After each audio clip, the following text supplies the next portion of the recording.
G'day. Let's talk about 3 myths that have to die.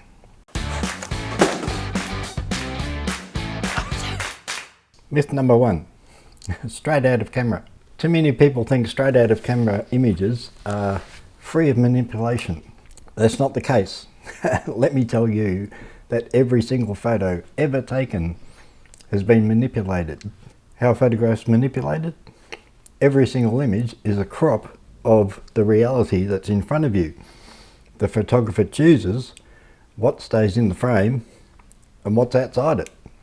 That's manipulation 101. Now, I worked for years as a photojournalist, and let me tell you, the concept is that photojournalists must not manipulate an image in any way. But of course we do. Every time we take a photo, we choose what we're going to show out of everything that's in front of us. So crowds look larger by tight framing. Action looks more dramatic if the photographer is right there in amongst it. So even where the photojournalist stands manipulates how the image will look. Lens choice manipulates an image. Do you shoot wide to get reference, or do you zoom in and shoot tight to add drama? Shooting in colour or black and white totally manipulates the image. Every brand of camera has its own image profile built in. Canon, Sony, they're totally different things. Fujifilm make a raft of recipes to change the colour and look of an image. You manipulate it. Every single lens ever made has been engineered to manipulate how the image will look. Different lenses have different levels of sharpness, different types of drop-off in the out of focus areas, coatings applied to the glass. Everything manipulates the image. So every part of your camera is engineered to change how an image looks. A camera manipulates every image it takes. So straight out of camera simply means manipulating the image before you take the shot rather than afterwards. So when you realize this, suddenly photography becomes a way of expressing what you want your image to say. It's like an art. So every time you take a photo, you're not deciding whether to manipulate an image, you're deciding how. So you choose how you're representing reality. And this brings photography into the world of art. The second myth that has to die is this idea of rules. There are no rules. They don't exist. So when you buy a camera, you're not asked to pass a photography test. You're not fined by the camera police for breaking the rule of thirds. But everywhere you look, you're told to learn the rules so you can break them. There are no rules to break.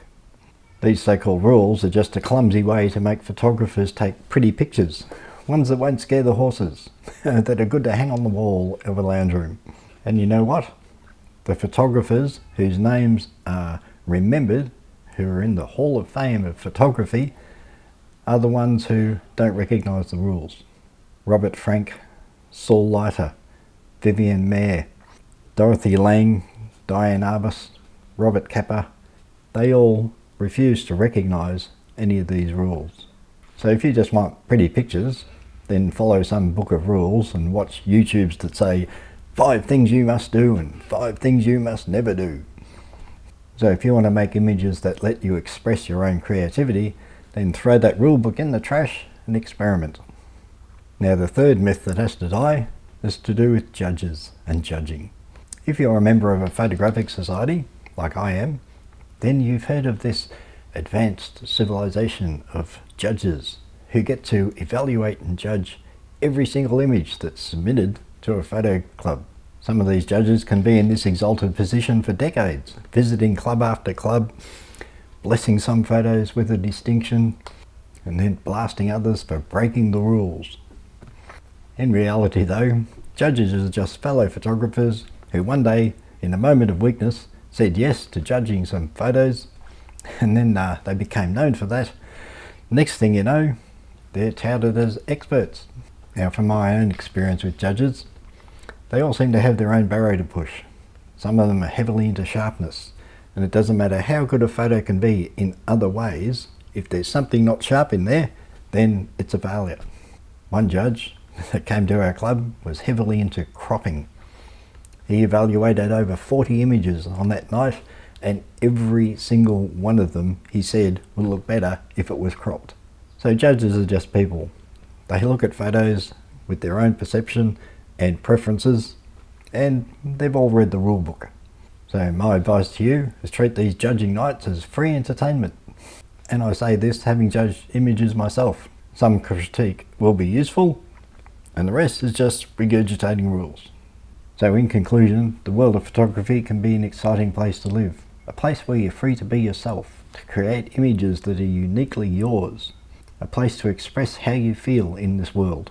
It's also a place where people get in your way, hold stop signs in front of you, build fences, yell at you for breaking imaginary rules, and generally ruin your day just to make themselves feel important.